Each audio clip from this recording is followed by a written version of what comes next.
Ladies and gentlemen, we have arrived at your main event of the evening. 3 rounds at a catch weight of 74 kilos. Please welcome your first fighter making a walk to the cage and bringing into the cage a record of 5 wins and 5 defeats. Presenting Gilpin!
Please welcome his opponent making a walk in the cage with a record of 3 wins and 1 defeat. Give it up for Dean Maguire!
Here we go, ladies and gentlemen, and this is your main event of the evening. Champion versus champion. Dean Maguire taking on Jake Gilpin and Paul.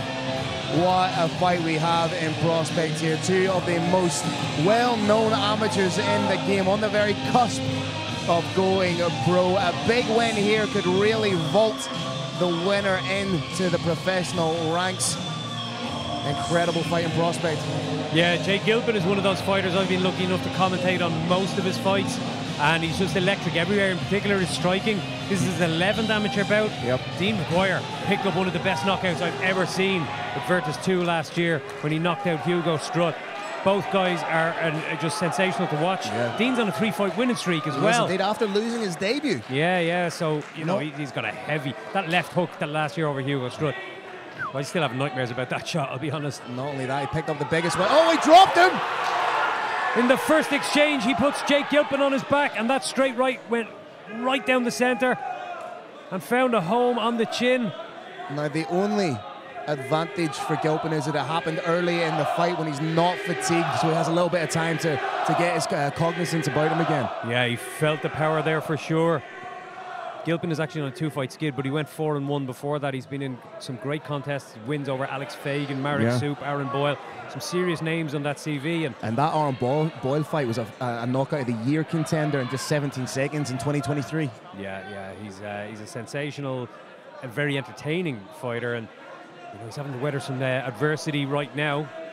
He's using a great lockdown on the leg of Dean Maguire. You can see the way he's got it weaved, and what that does is it allows you to stretch your opponent just a little bit away from you so that they can't drive their weight forward. Yeah. It's a thing that's often very useful against big, strong opponents when they're trying to use their shoulder to crush down on your jaw. Nor can they really ground themselves to get purchase on shots if they're trying to hit ground and point. Exactly. It just pulls them down the body a little bit, and you can see he's trying to feel down there to see can he just free his leg. A good tactic here for Dean Maguire to employ now would be to get 2 underhooks around the hips of the legs of his opponent, connect the hands and then sprawl back. He's trying to use that overhook right now. And again, he may just choose to sit back here in this anchor position. If he can get his posture, sit back in the anchor position and land some big shots, but seems to be all about control right now for Maguire. He pummeled the near side underhook now, which is going to allow him to dig some shots there to the body. He's even got power on the floor, as we can see. That is crazy, but great work from Jake to get back to his feet. Saw a little window of opportunity. Yeah, the butterfly hook was used exceptionally well there in a transition. Caught his opponent just driving too far forward. Now, this is a catchweight bout. For me, Dean is the much bigger guy. You can see it, yeah. It's fairly noticeable. The difference, isn't it? He looks like a specimen at this weight.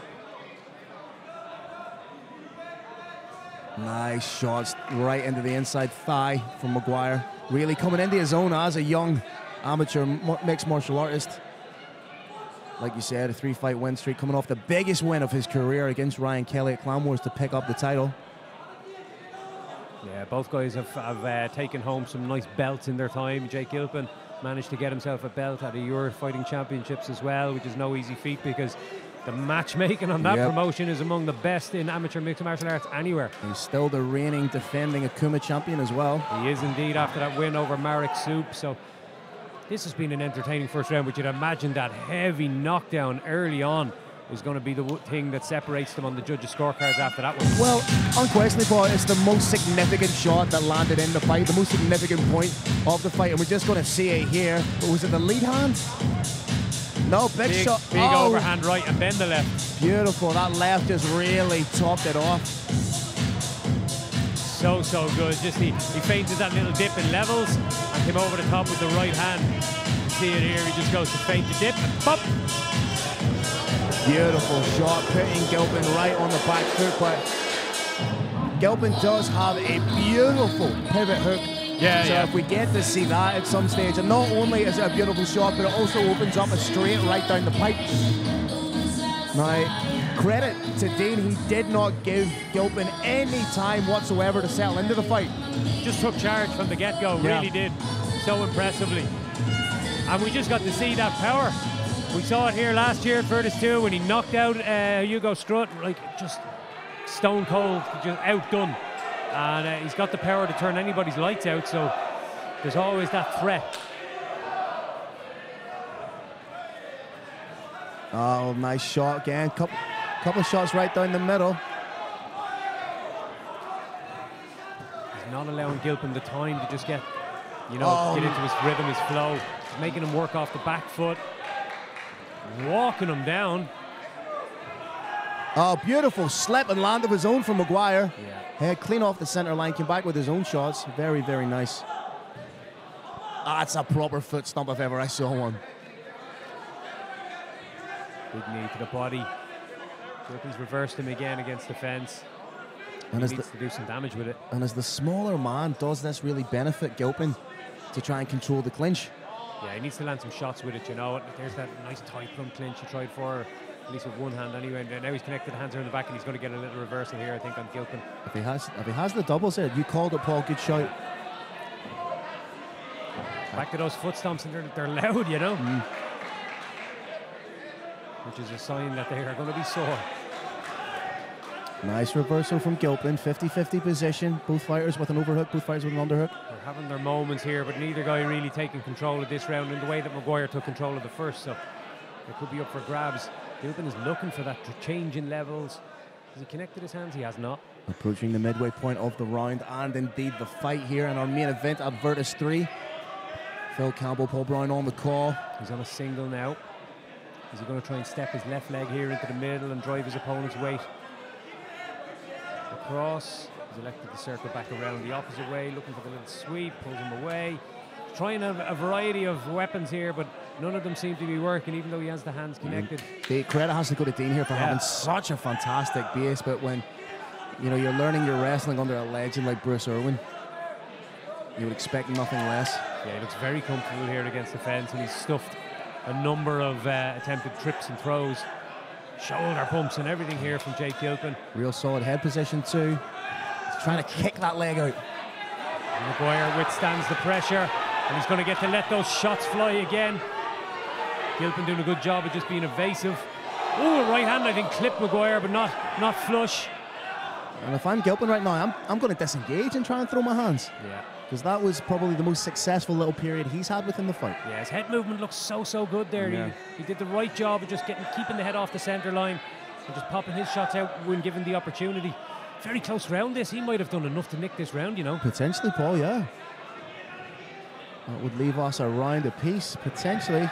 Nice little trip. Beautiful work by Gilpin. Further potentially cementing the round. Yeah, it's possible. And he's certainly landing some shots when he gets the window to break.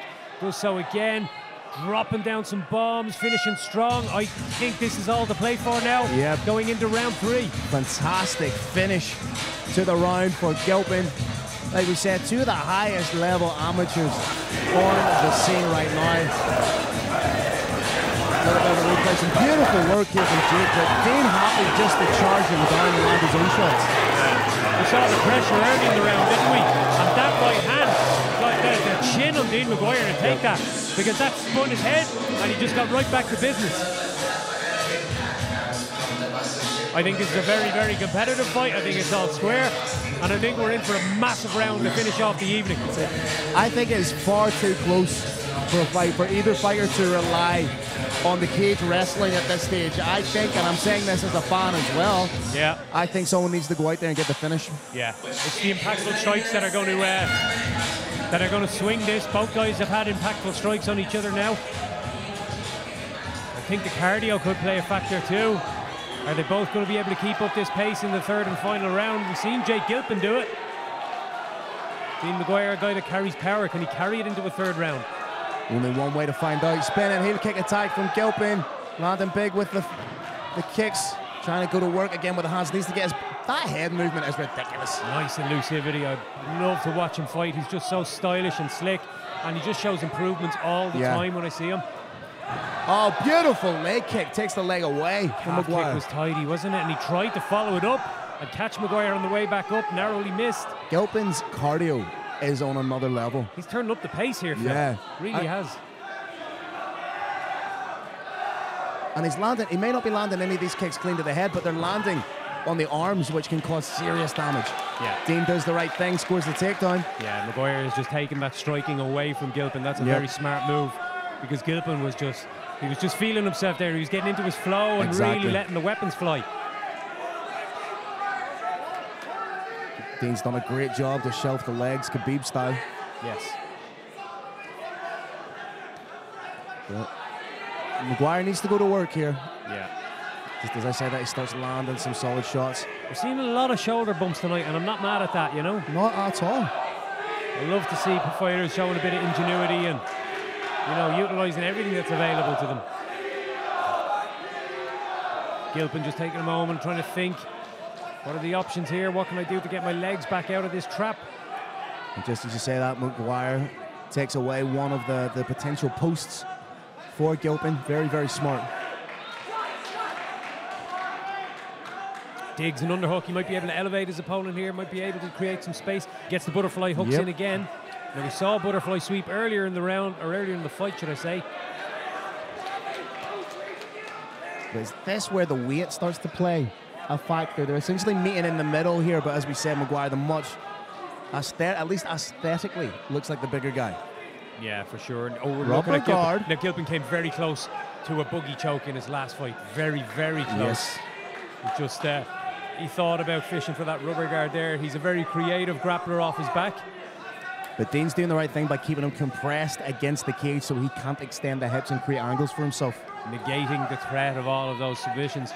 Looking for it again. He's looking for that Gogo Plata. He's thinking, just trying to get that leg across to create a threat for the arm lock. There is a seldom seen single arm triangle he can hit from here, but it's incredibly rare. Yeah. But he needs to make something happen. 25 seconds left to go on this clock. The time is ticking down. And Dean Maguire, while he's gotten the takedown, the guard's wide open there for Dean just to step over as well, because there we go. Yeah, he's listening to you, Phil. That's the danger when you start playing rubber guard in MMA. Jake Gilpin went hard in the paint and really committed to trying to get that rubber guard and didn't manage it. Manages to get that sweep. Is he going to manage to finish with a plum here? What a 3 rounds. Massive show of respect as the timer runs out. A super competitive fight.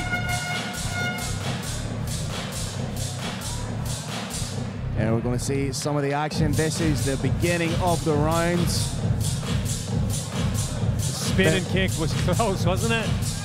But he got super creative at the start of the round, just started letting everything fly. The opening 45 seconds or so was probably the best Gilpin looked in the entire fight. Yeah. I'm curious to see now how the judges saw that third round. What a way to end an incredible night here. Virtus MMA 3. We go to your judges for the official decision. Paul Brown is in the cage, ready to call it out. From myself, Phil Campbell, my broadcast partner, Paul Brown, everyone here associated with Virtus, thank you for tuning in. We will see you soon. Stay tuned for the official decision.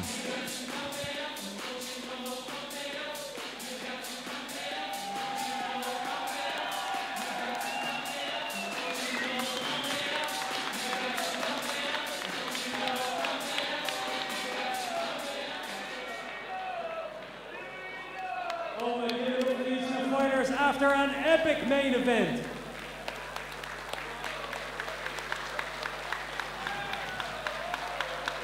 After 3 rounds, we go to your judges' scorecards for decision. Judge number 1 scores the bout 29-28 Maguire. Judge number 2 scores the bout 29-28 Gilpin. And judge number 3 scores the bout 29-28 for your winner by split decision.